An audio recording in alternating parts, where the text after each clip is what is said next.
국민 여러분께 저의 경솔한 언행으로 제가 민망하고 부끄럽고 죄송합니다.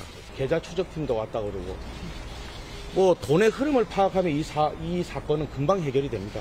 저는 단돈 1원도 저하가 받아본 게 없습니다.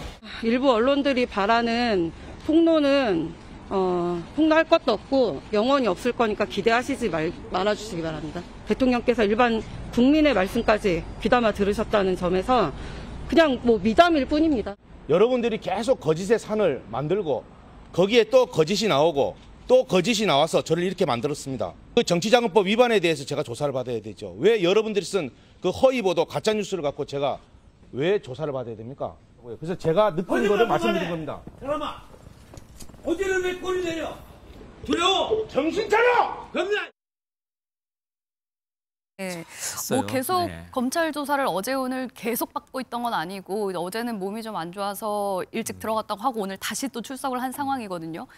그래서 이제 검찰에 출석을 하면서 여러 번의 이제 얘기를 좀 꺼냈습니다만 그때 좀 태도나 말 수위가 조금씩 다른 것 같아요. 처음에는 완전히 달라졌어요. 예, 뭐 경솔한 언행에 뭐 죄송하다 좀 몸을 굽히는 것 같은데 또 오늘은 가짜 뉴스를 막 언급하면서 언론 탓을 했거든요.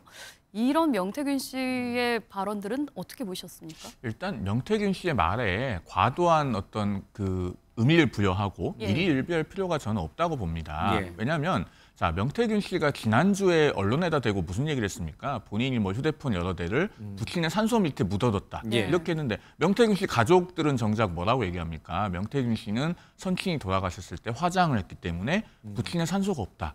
이렇게 얘기를 해요. 그러면은 자기 아버지 산소를 가지고도 언론에 사실과 다른 얘기를 하는 분인데 이런 사람의 얘기를 우리가 한마디 한마디 그 입에서 나온다고 다 믿고 그걸 따라가야 되느냐의 문제가 있거든요. 그래서 더더군다나 명태균 씨가 지금 이틀 연속 검찰 조사를 받고 있으면 본인이 굉장히 심리적으로 불안한 상태겠죠. 그런 것에 대해서 하나하나 과도한 의미를 부여할 필요가 없다. 저는 그렇게 보고 다만 저 상황에서 우리가 볼 수 있는 것은 김영선 전 의원도 이번 주 일요일과 월요일 이틀 연속 검찰에 출석을 했습니다. 명태균 씨도 첫날 8시간밖에 조사를 안 받고 귀가를 하니까 지금 오늘 또 불렀잖아요. 그리고 검찰이 수사팀도 창원지검에 대폭 보강을 했습니다. 그런 점에서 검찰이 상당한 의지를 갖고 수사를 전면적으로 하고 있는 것으로 보인다라는 점은 읽을 수 있을 것 같습니다. 명태균 씨의 태도가 완전히 180도 달라졌어요. 그러니까 그 전에는 많은 언론들과 접촉을 하면서 내가 폭로하면은 뭐 정권이 끝나는 거야부터 시작해서 내가 뭐 김영선 의원 공천 준 거야 등등 수많은 얘기를 본인이 털어놨는데 정작 지금은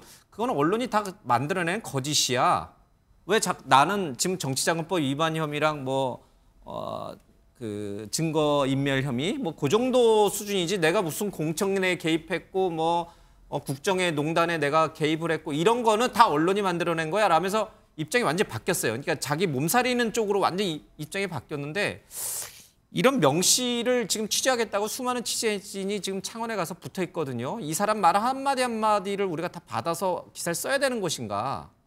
초반에는 명 씨 주변에서 흘러나오는 얘기가 정말로 너무나 믿기 어려운 이야기들이 흘러나왔고 충격적인 내용들이 흘러나왔기 때문에 한마디 한마디가 굉장히 임팩트 있었습니다. 솔직히 말하면. 엄청난 일이었죠. 그렇죠. 그리고 나서 그러면은 증거는 있느냐라고 그랬을 때 그 명 씨의 육성 그거 나왔을 때도 처음에는 굉장히 충격적이었는데 그럼 그 사람 말이 맞는지에 대한 얘기 그러다 보니까 이제 소위 말하면 김 여사하고의 캡처본이 있냐 없냐 그랬다가 이제 결국 그 끝이 뭐였습니까? 대통령의 육성이 나온 것. 이제 이걸로거든요. 그럼 지금 상황에서는 명 씨의 소위 말하면 구속을 피하기 위한 또는 사법적인 처벌을 피하기 위한 여러 가지 말들에 대해서 의미를 담을 필요는 없다고 봐요. 다만 이제까지 나온 것 중에서 복수의 증언들 그리고 예를 들어 김 여사나 또는 대통령이나 또는 김영선 의원이나 또는 누구나 알만한 그런 정치인들과의 어떤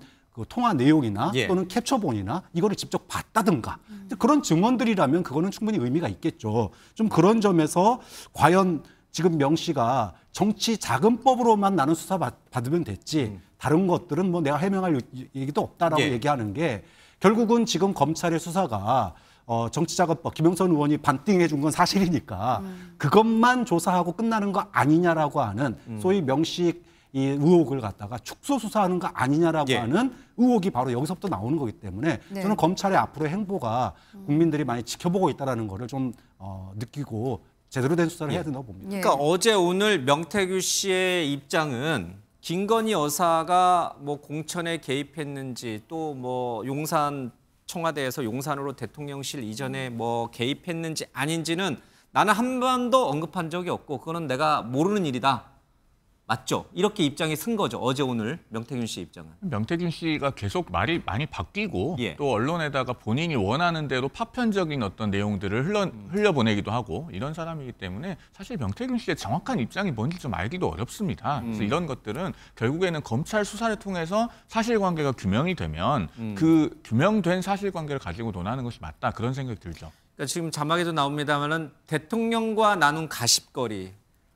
김건희 여사와 그냥 나눈 가십거리 대화 또는 김종인 전 위원장 사무실에 올라가가지고 풍수지리적으로 청와대 위치가 안 좋다고 말한 것들 그런 것들은 다들 가십거리에 불과한데 이게 왜 국정농단이고 왜 이게 공천 개입이냐 지금 명심 그렇게 주장하고 있는 것 같아요. 그러니까 명태균 씨가 우리 정치권이나 사회적으로 어떻게 보면은 좀 일치된 평가를 받고 있는 것이 이제 정치 브로커라는 표현 아니겠습니까? 그러면은 그런 정치 브로커와 많은 정치인들이 어울리면서 국민들께서 보시기에 뭔가 좀 눈살 찌푸려지는 네. 그런 내용들이 오고 간 것에 대해서는 다 같이 솔직하게 국민들께 설명을 드리고 또 그 성찰하고 그럴 필요는 있습니다. 다만 명태균 씨가 어떤 일을 했는지에 대해서는 그 검찰 수사를 통해서 정확하게 사실관계를 팩트파인딩 한 다음에 논해야 된다라는 말씀을 반복해서 드립니다. 네, 저희가 준비한 소식은 여기까지입니다. 함께해 주신 여러분 고맙습니다.